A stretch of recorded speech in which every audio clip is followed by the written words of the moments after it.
Like she said, I'm Mickey Johnson. I grew up, born and raised here in Bedford County, over on the other side of the county. But I guess one of the things that kind of always has struck me more recently as I grow older, Thomas and I were talking about it earlier, I remember my mother's father, hearing about him in World War I, and I never heard much more about World War I as I grew up. I'm 53 years old.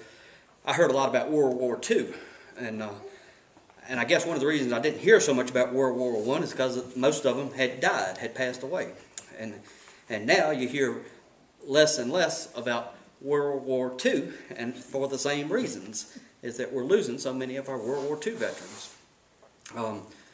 So I grew up in an era of the Vietnam War, and what I'm seeing is that I see what the Vietnam veterans went through when they came home, how we treated them while they were in, how we as a society just didn't support the war.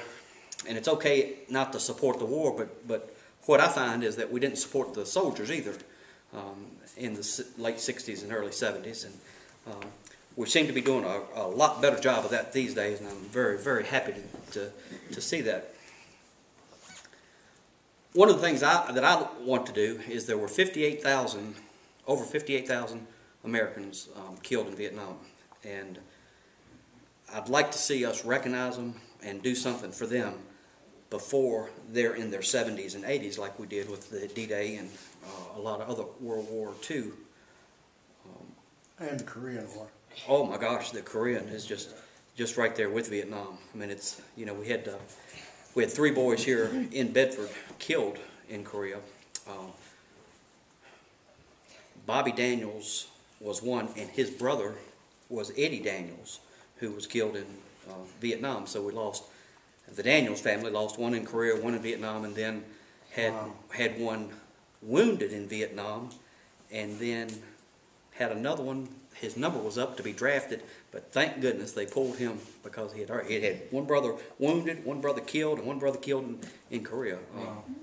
And they've got a lot of connections here in Moneta too. His son is Matt Daniels, lives on that road across from Stanton River High School, and he's a builder. That was his uncle Eddie. But there's just a lot of history in Bedford concerning the Vietnam and Korea War, and there's a plaque up at the courthouse that's got the names of 19 people from Bedford that were killed in Vietnam, and 3 from Bedford that were killed in Korea. I've talked to the families. I think of every one of the 19, 7 of them never lived in Bedford. And to me, that's just indicative of what we thought of the Vietnam War. Just put the names on a plaque, put it up there, and so they'll shut up. Kind of. I mean, that's what it makes me feel like when I see that, because I've talked to the family members. There's a black gentleman, Starkey. His family is the Starkey 7 or something like that over in Franklin County. They're big gospel singers, and I've talked to them, and that was their brother. One of them was their brother. They don't know that he's ever been across the bridge to be in Bedford County, much less ever live here. 4 of them lived in Vinton, in the town of Vinton, and 2 lived in Troutwell. And I kind of understood the mix-up with Vinton, because a lot of times Vinton, you might have a Vinton address in Bedford County, but these weren't. But Troutwell, it doesn't border. It doesn't even border Bedford County. But so far as I'm concerned, there are 12 that I've verified that are from Bedford. I'm not old enough to have known them. I knew them peripherally. I knew their families, and their brothers and sisters, or my brothers and sisters knew them. The first one that was killed was Roger Goff from Big Island, and that was in '67. And I've talked to his sister a lot, and after 43 years, he was killed 43 years ago.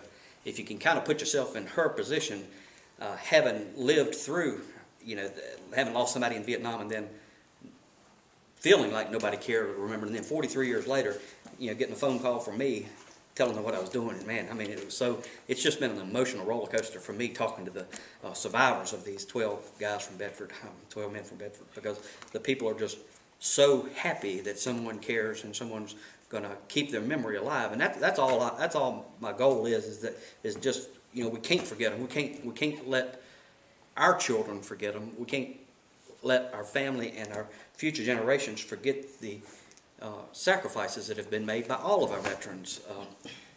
We just can't let it happen, and that I'm focusing on the Vietnam.